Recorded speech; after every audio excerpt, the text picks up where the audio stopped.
Ladakh India की एक ऐसी जगह है जहां आकर आपको ऐसा लगेगा कि आप किसी अलग ही दुनिया में आ गए हों।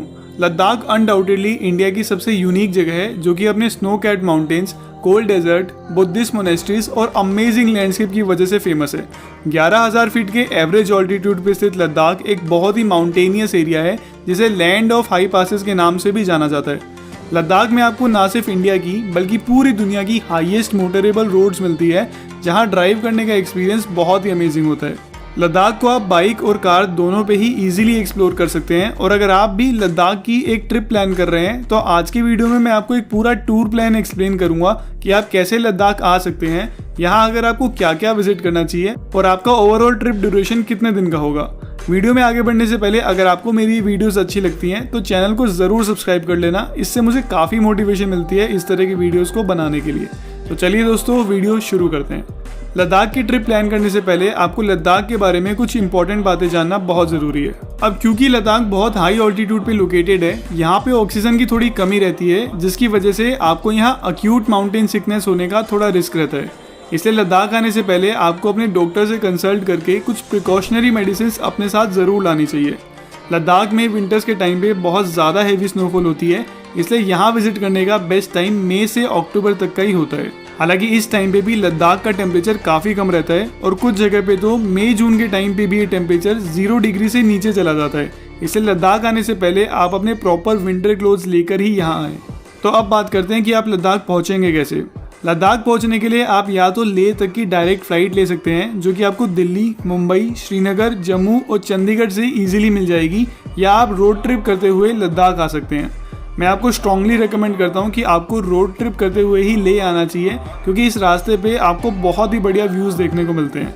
लेह तक पहुंचने के लिए 2 हाईवे हैं, एक है मनाली लेह हाईवे और एक है श्रीनगर लेह हाईवे। ज़्यादातर लोग मनाली लेह हाईवे से लेह आना पसंद करते हैं और ये रास्ता बहुत सीनिक भी है, लेकिन मैं आपको रेकमेंड करूंगा कि आप श्रीनगर लेह हाईवे से यहाँ आएँ। इसके आपको 2 बेनिफिट्स होंगे। पहला ये कि इस रूट से आपका कारगिल विजिट करने का टाइम बचेगा और दूसरा ये कि इस रूट से आपको यहाँ के ऑल्टीट्यूड से एक्लेमेटाइज होने में ज़्यादा टाइम नहीं लगेगा। बेसिकली जब भी हम ऐसी हाई ऑल्टीट्यूड वाली जगह पे जाते हैं तो हमारी बॉडी को उससे एडजस्ट होने में थोड़ा टाइम लगता है और इसे एक्लेमेटाइजेशन बोलते हैं। श्रीनगर लेह हाईवे पे ऑल्टीट्यूड काफ़ी ग्रेजुअली इंक्रीज होता है जिसकी वजह से हमारी बॉडी थोड़ा जल्दी एक्लेमेटाइज हो जाती है, जबकि मनाली से लेह आकर आपको लेह में कम से कम 1 से 2 दिन का रेस्ट करना पड़ता है अपनी बॉडी को एक्लेमेटाइज करने के लिए। हालांकि लद्दाख गवर्नमेंट ने अब एक नई गाइडलाइन निकाली है जिसके अकॉर्डिंग आपको लद्दाख विजिट करने के लिए लेह में 2 दिन का कंपलसरी रेस्ट करना होगा ताकि आपकी बॉडी लद्दाख के लिए अच्छे से एक्लेमेटाइज हो जाए। अगर हम बात करें एक आइडियल आइटिनरी की तो आपकी जर्नी स्टार्ट होगी श्रीनगर से और डे 1 पे आपको श्रीनगर से कारगिल पहुंचना होगा। श्रीनगर से कारगिल 210 किलोमीटर लंबा डिस्टेंस है जिसको कवर करने में आपको 7 से 8 घंटे लगेंगे।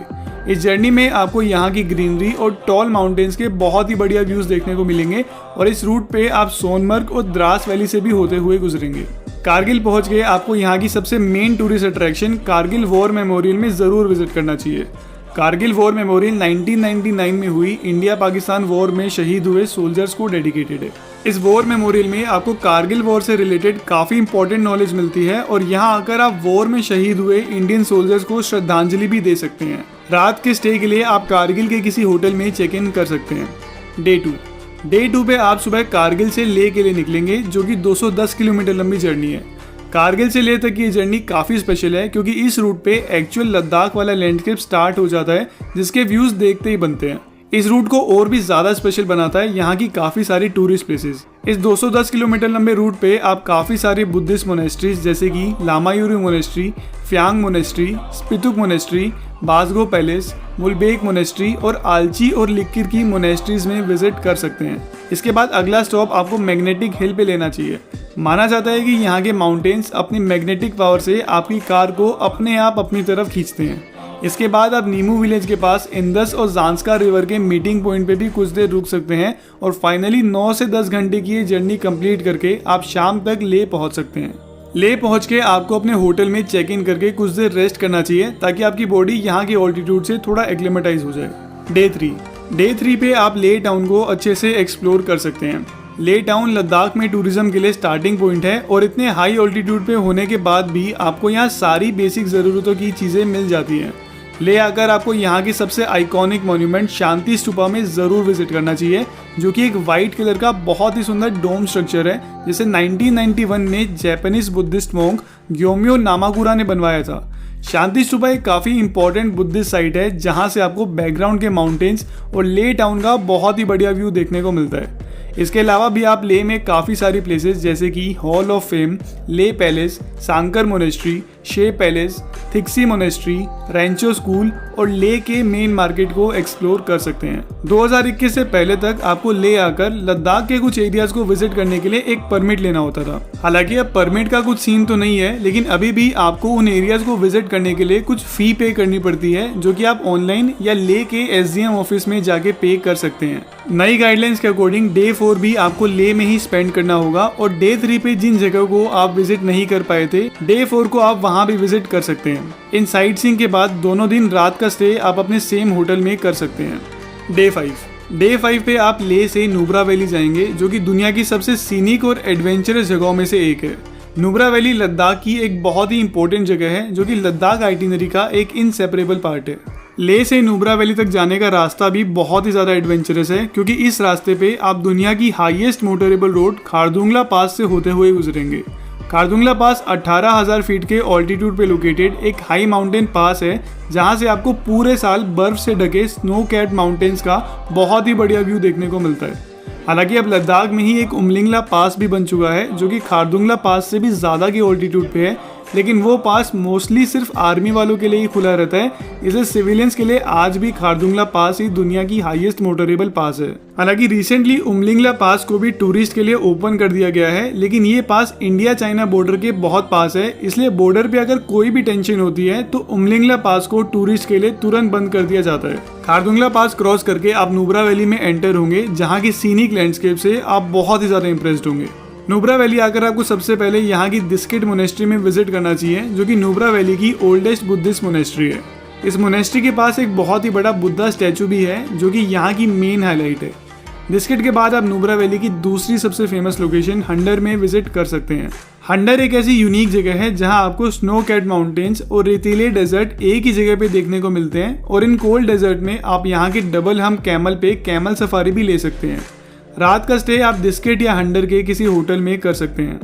डे 6 पे आप नुब्रा वैली की बाकी अट्रैक्शंस पे विजिट कर सकते हैं। सबसे पहले आप यहाँ की सैम स्टैंडिंग मोनेस्ट्री में विजिट कर सकते हैं, जो कि सुमुर विलेज में लोकेटेड नुब्रा वैली की सबसे मेन मोनेस्ट्री है।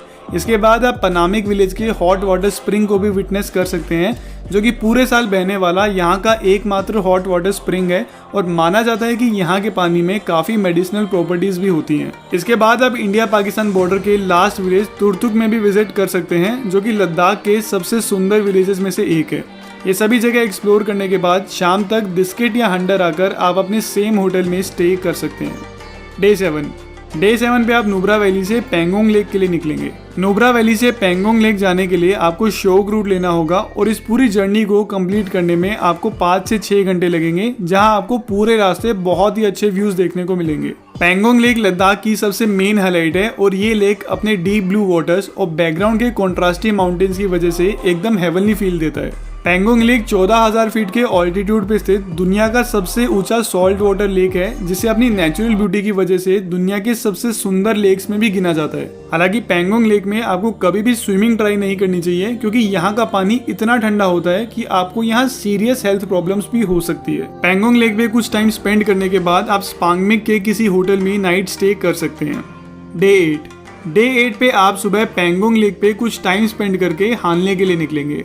हानले लद्दाख के लीस्ट एक्सप्लोर्ड एरियाज में से एक है, और ज़्यादातर लोग जो लद्दाख की ट्रिप पे आते हैं वो हानले को अपनी ट्रिप में इंक्लूड करना भूल जाते हैं, लेकिन मैं आपको रेकमेंड करूंगा कि आप अपनी ट्रिप में एक दिन और ऐड करके हानले विजिट करने भी ज़रूर जाएं। हानले आकर आप यहाँ की सबसे फेमस हानले मोनेस्ट्री में विजिट कर सकते हैं, जो कि तिब्बतन बुद्धिस्ट के रेड हेड सेक्शन को बिलोंग करती है।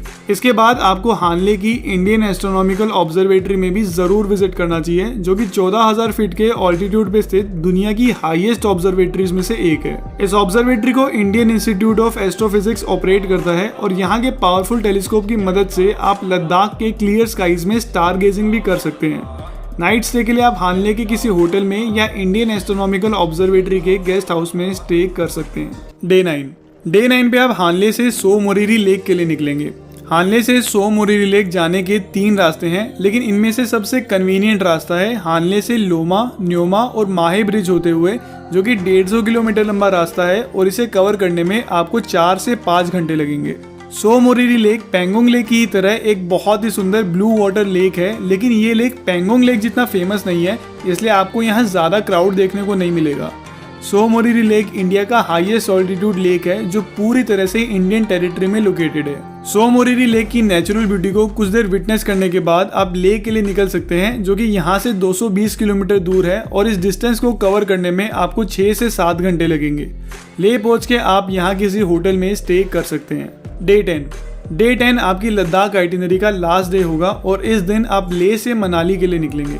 मनाली के लिए निकलने से पहले आप ले के लोकल मार्केट में कुछ देर विजिट करके यहाँ से कुछ सोवेनियर शॉपिंग भी कर सकते हैं। लद्दाख से वापस आते टाइम आपको मनाली वाला रूट इसलिए लेना चाहिए ताकि आपका श्रीनगर ले मनाली वाला पूरा सर्किट कंप्लीट हो सके। ले से मनाली 430 किलोमीटर लंबी जर्नी है, जिसे एक दिन में कवर करना थोड़ा मुश्किल है। तो डे 10 पे आप ले से सरचू तक की जर्नी कर सकते हैं, जो कि 250 किलोमीटर लंबी जर्नी है और इसे कवर करने में आपको 7 से 8 घंटे लगेंगे। सरचू में आपको होटल्स, गेस्ट हाउस और टेंट्स मिल जाएंगे, जहां आप नाइट स्टे कर सकते हैं। डे 11 नाइट स्टे सरचू में करने के बाद आप सरचू से मनाली के लिए निकल सकते हैं, जो कि 180 किलोमीटर लंबी जर्नी है, जिसे कवर करने में आपको 7 से 8 घंटे लगेंगे। सरचू से मनाली एंटर होने के आपके पास 2 ऑप्शंस होंगे, या तो आप रोहतांग पास से एंटर हो सकते हैं या अटल टनल से। अटल टनल एक छोटा और काफी स्मूथ रास्ता है, जबकि रोहतांग पास से आने के लिए आपको काफी टाइम लगेगा और यहाँ की रोड कंडीशंस भी उतनी अच्छी नहीं है। हालांकि रोहतांग पास वाले रास्ते से आपको जो व्यूज देखने को मिलते हैं, उसके लिए लंबा रास्ता लेना भी वर्थ इट होगा। ले से मनाली वाला हाईवे पूरे इंडिया के सबसे सीनिक और एडवेंचरस रास्तों में से एक है और इस पूरे रास्ते में आपको 5 हाई माउंटेन पासेस जैसे कि तांगलांगला पास, लाचुंगला पास, नाकीला पास, बारालाचला पास और रोहतांग पास देखने को मिलते हैं और इन सभी पासेस की सीनिक ब्यूटी को आप अपनी लाइफ में कभी नहीं भूलने वाले। डे 11 पे मनाली पहुंच के आप अगले दिन अपने होम टाउन के लिए निकल सकते हैं और कुछ इस तरह आप अपनी लेह लद्दाख की जर्नी को प्लान कर सकते हैं। इस पूरी आइटिनरी को फॉलो करने से पहले आपको इस ट्रिप के बारे में कुछ बातें याद रखनी होगी। ले के हाई ऑल्टीट्यूड से एडजस्ट होने में हमारी बॉडी को थोड़ा टाइम लगता है, इसलिए अगर आपको ज़्यादा कंफर्टेबल नहीं लग रहा है तो आपको ले में ही 1 से 2 दिन और रेस्ट करना चाहिए, क्योंकि अगर आगे चल के आपको अक्यूट माउंटेन सिकनेस होती है तो यहाँ काफ़ी दूर तक आपको हॉस्पिटल्स भी नहीं मिलेंगे और अक्यूट माउंटेन सिकनेस बहुत ज़्यादा डेंजरस हो सकती है, इसलिए इसे बिल्कुल भी इग्नोर ना करें। लद्दाख विजिट करने के लिए यहाँ के टैक्सी यूनियन के रूल्स भी काफ़ी स्ट्रिक्ट हैं और आप यहाँ किसी दूसरे स्टेट की रेंटेड कैब या टैक्सी से विजिट नहीं कर सकते। और अगर आप अपने पर्सनल व्हीकल से यहाँ विजिट करने आते हैं तो उस व्हीकल के पेपर्स या तो आपके खुद के या आपके ब्लड रिलेटिव्स के नाम पे होने चाहिए, अदरवाइज आपको लद्दाख विजिट करने की परमिशन नहीं मिलेगी। हालांकि दूसरे स्टेट की रेंटेड कैब से आप लेह तक आ सकते हैं, लेकिन लद्दाख की बाकी जगहों को विजिट नहीं कर सकते। उसके लिए आपको लद्दाख या जम्मू कश्मीर की लोकल टैक्सी ही हायर करनी होगी, जो कि आपको लेह टैक्सी स्टैंड से मिल जाएगी। अगर आप लद्दाख को बाइक से एक्सप्लोर करना चाहते हैं तो बाइक भी आपको लेह से रेंट पे मिल जाएगी। और फाइनली लद्दाख के जितने भी हाई माउंटेन पास हैं वहाँ ऑक्सीजन की काफ़ी कमी होती है, इसलिए आपको ऐसे किसी भी पास पे 30 मिनट से ज़्यादा टाइम स्पेंड नहीं करना चाहिए। तो दोस्तों ये थी हमारी एक आइडियल लद्दाख आइटिनरी। अगर इन सब के बाद भी आपको कोई डाउट्स या क्वेरीज हैं तो आप मुझे नीचे कमेंट सेक्शन में या मेरे इंस्टाग्राम अकाउंट पे मुझसे पूछ सकते हैं। अगर आपको ये वीडियो अच्छा लगा तो अपने फ्रेंड्स और फैमिली के साथ वीडियो को शेयर करें, चैनल को सब्सक्राइब करें और लाइक का बटन दबाना ना भूलें। अगले वीडियो में मिलते हैं। Till that time, good bye.